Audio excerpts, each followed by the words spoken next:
Welcome, times newcomers alike, to a 999 special. You've all seen the safe ending, and now it's time to do the only bad ending that I'm going to do for this Let's Play / fandub, the axe ending. It is the best bad ending, and the only bad ending worth showing you guys. The way you get to this ending is you go through doors 5, 8, and 1. That's how you get to this ending.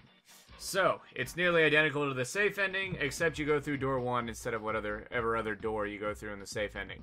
Without further ado, let's begin the axe ending.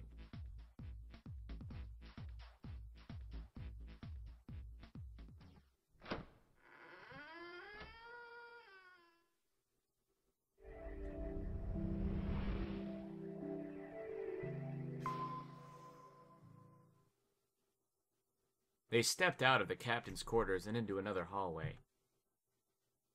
The hallway stretched out in front of Junpei for a bit before turning left like a great backward L.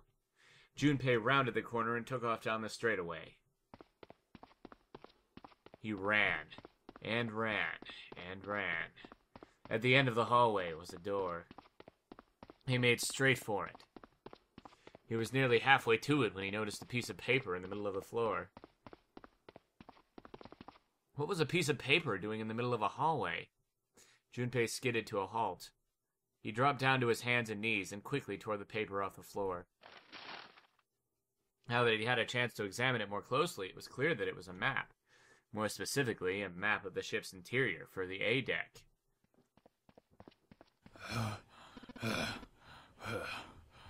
What's wrong? Ace, slightly slower by the virtue of his advanced age, had finally caught up to Junpei. Junpei said nothing, simply showed Ace what he had found. He looked at it long enough to determine what it was, and nodded. With that, he began running again, past Junpei.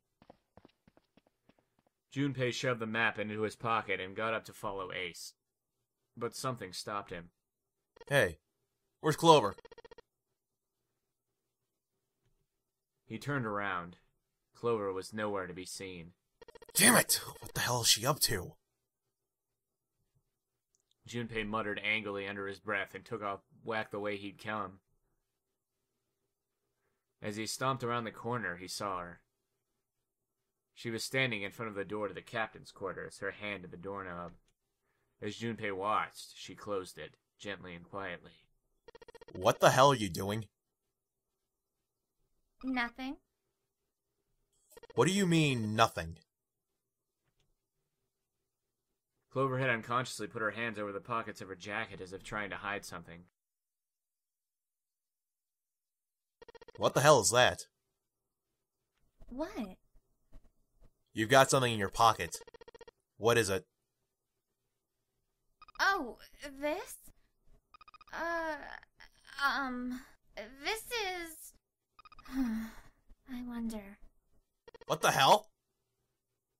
Come on! We gotta hurry! With that, Clover ran, straight past the somewhat confused Junpei. As she did, he caught a glimpse of her back. Sticking up from her collar was something that looked like a big wooden stick. Hey! Clover! What the hell is that thing on your back? She didn't respond. Instead, she quickly turned the corner and disappeared. Junpei did his best to convince himself that it would make sense later and ran off after Clover. Junpei pushed through the door and found himself in a large room with a large set of stairs. It was just what he'd expected to see after reading the map. His I see after reading the map himself meant that Ace had probably realized the same thing. Junpei looked around, but Ace was nowhere to be seen. He put his hand on the handrail and leaned over to look down. There he was. And not just Ace. Santa, June 7, and Lotus as well. Junpei and Clover glanced at each other and hurried down the stairs. They reached B deck at the same time. Junpei! Clover! June's face was excited. Something had happened. That much Junpei could tell by simply looking at her. What's up? Given their situation, he was not inclined to be excited about sudden developments. June, however, couldn't contain herself. We found it! Found what? We found it! What did you find? The last door! We found door 9! What? Come on, just follow us. We'll explain on the way. Oh, okay. Let's go. 7 turned and jogged off down the stairs. The rest followed. We finally made it. The relief and excitement in her voice echoed what each one of them felt. Yeah. It's finally time. Junpei wasn't quite ready to believe they'd really done it, at least not just yet. Still, if everyone said that it was door 9, then it probably was. He could feel his heart racing. A mixture of anticipation and fear ran through his veins, and he could feel his legs shaking. He was doing his best to maintain a sense of healthy skepticism, but he couldn't deny the prospect of escape was an exciting one. But there was one thing he couldn't get off his mind. The numbered door could only accommodate between 3 and 5 people. There were 7 of them on their way to door 9. That meant that even in the best case scenario, there would be 2 of them who would have to stay behind. 2 people. He didn't have any solution to that problem yet, but he was desperately hoping one would present itself. Junpei looked over at the clock. The hands indicated that it was 4:30. They had 90 minutes before their time was up. Hey! Junpei! June! What the hell are you two doing? Hurry it up! Santa's voice jolted Junpei out of his reverie. Let's go, Jumpy. June took off down the stairs, jogging as quickly as she could. Junpei followed.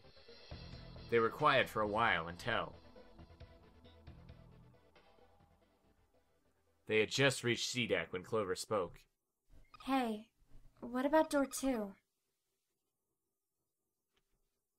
Everyone else stopped. They all turned to look at Clover. 7 spoke. What about door 2? Door 2 is the only one we didn't... We haven't gone through it, I mean. Yes, that is true. Are you guys okay with that? Not investigating it, I mean. So what? We found door 9. We don't need any of the other doors. What's the point? What's the point in going to door 9? We can't all go through it, can we?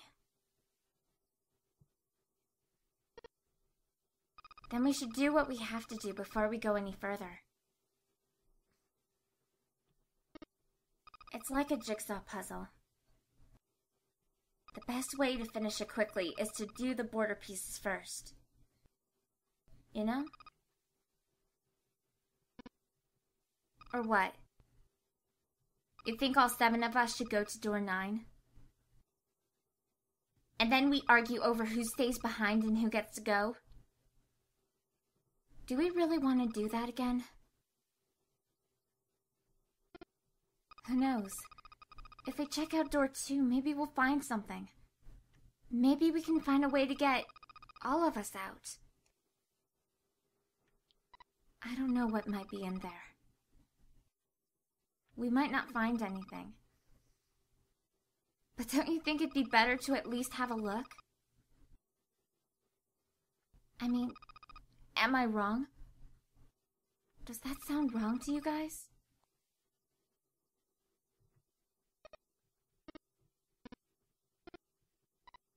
Yeah, you do have a point. The others nodded in agreement. The last time I checked the clock, it was 4:30. It's not like we've got a lot of time, but... if we're quick about it, we might have time to take a look. You're right. Let's go take a look at door 2.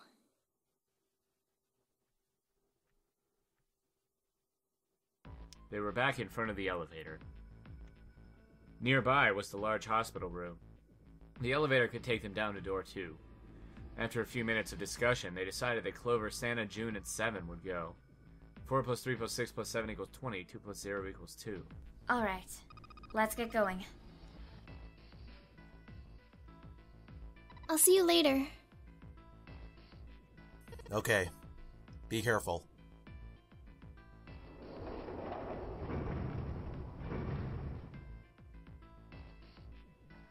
They climbed into the elevator, and Junpei listened to it creak and rattle its way to the bottom deck.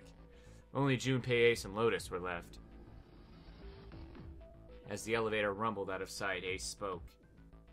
Lotus, would you be so kind as to go with me? Go with you?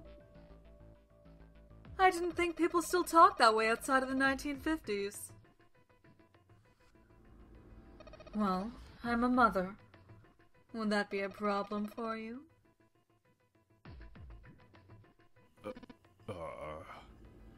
That wasn't what I meant to.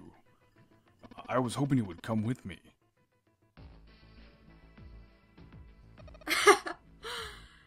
Seriously, though, I was kidding. So, where was it you wanted to take me? There's something I wanted to show you. Hey man, what the hell? I'm not important enough? Well, it's not like that. Once I've shown Lotus, I'll show you. Really? Of course. Ace's smile was friendly. Fine. Get whatever you want. Thank you. Are you coming, Lotus? Fine. It doesn't look like they're gonna be back anytime soon. I might as well go see whatever it is you think is so important. Thank you. Well then, shall we go? Ace turned and began to walk. Lotus followed. They disappeared into the hallway on the left.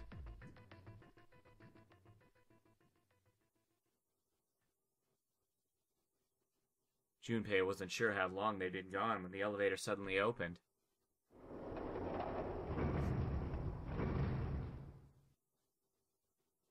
A single person stood there. Clover.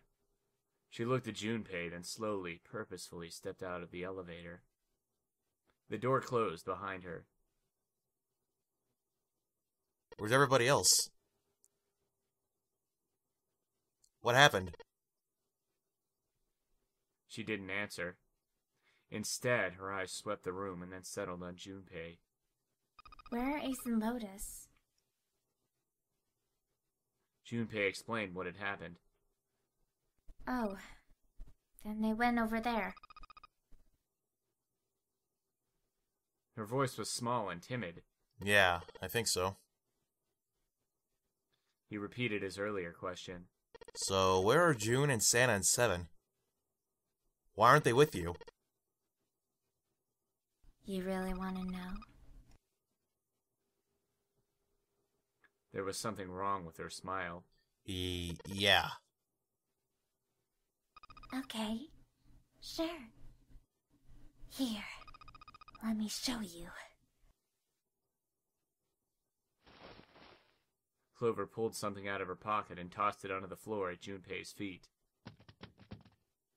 He looked down. On the floor in front of him were 3 metal rings. Bracelets. Oh my god. Oh, holy shit. Junpei collapsed. No. No way. This has got to be some kind of joke. This can't be real. Junpei's body felt like rubber. His heart felt like a cold lump in his chest, and his hands shook uncontrollably. Sweat poured down his face. The 3 bracelets sat there on the floor before him. He could see the numbers on their faces.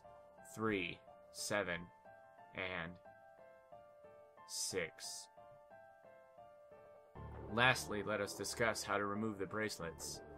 There are only 2 ways to do so. 1. You escape from the ship. 2. Your heart rate reaches 0.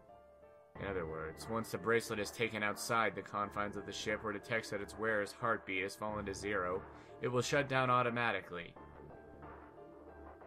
But... why? Junpei's voice was flat and broken. Clover's response was cold. Revenge for my brother. He was forced into door 3 and murdered. You need at least 3 people to open a door. Who were the 2 that opened that door with him? It could only have been Santa and Seven. That's why I killed them. 2 plus 3 plus 7 equals 12. 1 plus 2 equals 3. But... why? Why did you kill June? Because she tried to protect them. She was in my way. She had to die too. No. No. Junpei shook his head, trying desperately to wake himself from what had to be a dream. It couldn't be real. It just couldn't. Hey, Junpei. He felt Clover's hand on his shoulder. Her smile was wrong, horribly wrong. Her face looked like a mask made from stretched human skin. The smile that parted her lips did not extend to her eyes. They were dead and empty. The girl in front of him was no longer the Clover he had known. Perhaps she was not even human. Let's go. Her hand reached out toward him. Let's get out of here. Let's leave this ship. What? What the hell are you talking about? To open a numbered door.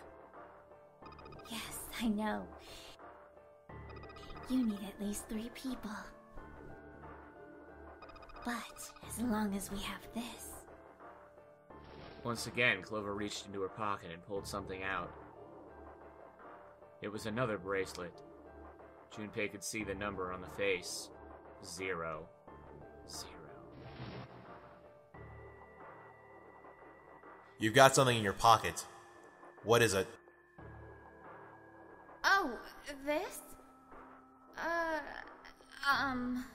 This is... See?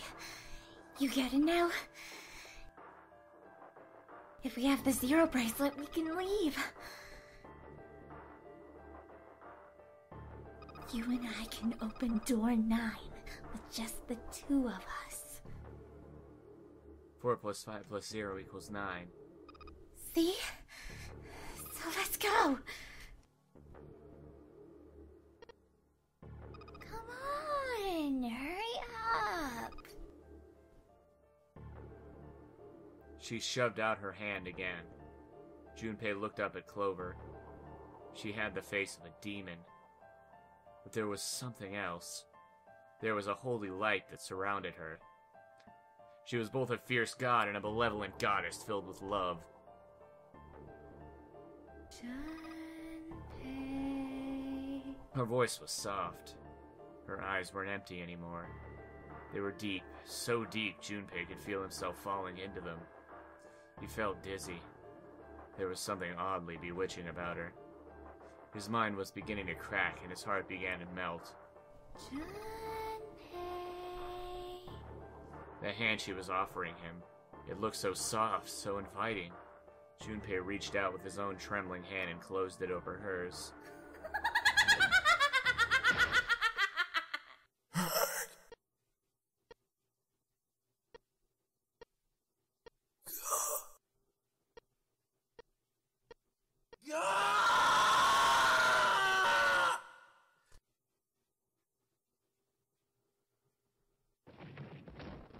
Junpei writhed in agony. He shuddered and twitched, his body spasming as he went into shock.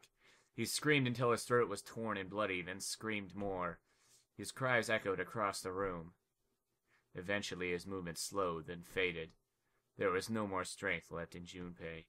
He could feel his body begin to go numb. He no longer felt pain. He no longer felt anything. Whatever Junpei had been was gone. The last remnants of his mind began to fade. Even as his vision faded to nothingness, he saw Clover. Thanks, Junpei. I'm just gonna borrow this cape. Her smile was cold. What was left of Junpei's conscious mind drifted away. All that was left was a twisted, broken corpse.